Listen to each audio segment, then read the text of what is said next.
Assalamualaikum warahmatullahi wabarakatuh. Manusia adalah makhluk ciptaan Allah yang sempurna karena diberikan akal sehat untuk berpikir. Namun akal dan pengetahuan yang diberikan oleh Allah kepada manusia sangatlah sedikit. Sehingga kita tidak perlu memikirkan hal-hal yang sangat jauh dari kemampuan akal kita, seperti menanyakan hal-hal yang sangat mustahil untuk diketahui kemampuan akal manusia. Misalnya menanyakan siapa yang menciptakan Allah, bagaimana rupa atau wujud Allah, dan lain sebagainya, karena hal itu sangatlah mustahil untuk dicapai oleh akal manusia. Siapa yang menciptakan Allah?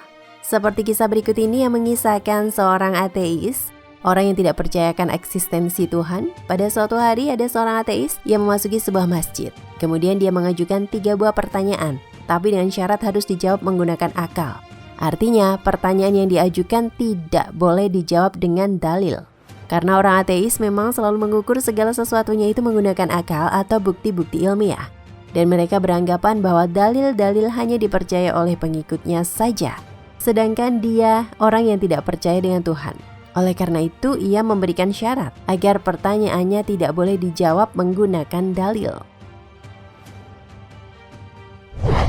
Kemudian ia menantang orang-orang yang ada di masjid itu untuk menjawab pertanyaan-pertanyaannya, yaitu, siapakah yang menciptakan Allah? Bukankah semua yang ada di dunia ada karena ada penciptanya? Bagaimana mungkin Allah ada jika tidak ada penciptanya? Bagaimana cara manusia bisa makan dan minum tanpa buang air? Bukankah itu janji Allah di surga?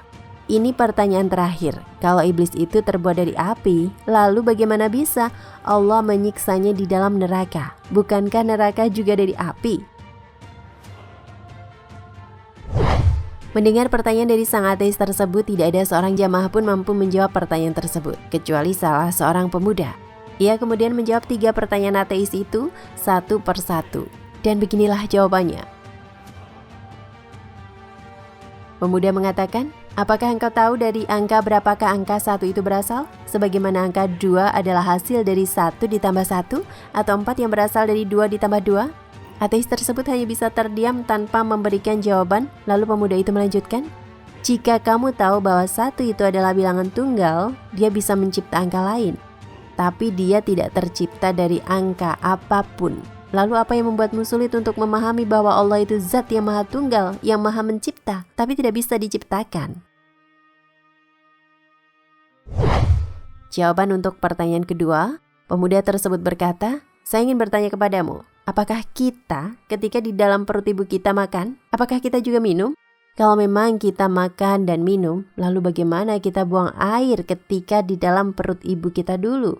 Jika engkau dulu percaya bahwa kita dulu makan dan minum di perut ibu kita, dan kita tidak buang air di dalamnya, lalu apa yang membuatmu sulit untuk percaya bahwa surga kelak kita akan makan dan minum tanpa buang air?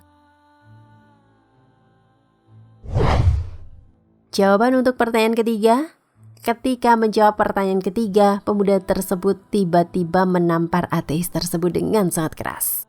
Ateis tersebut pun merasa kesakitan dan marah-marah kepada pemuda tersebut.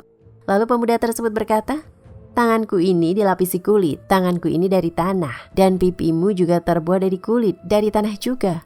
Lalu jika keduanya dari kulit dan tanah, bagaimana bisa engkau merasa kesakitan ketika saya menamparmu? Bukankah keduanya juga tercipta dari bahan yang sama, sebagaimana iblis, setan dari api neraka? Ateis tersebut hanya bisa terdiam dan tertunduk tanpa bisa membantah apapun. Wallahu a'lam.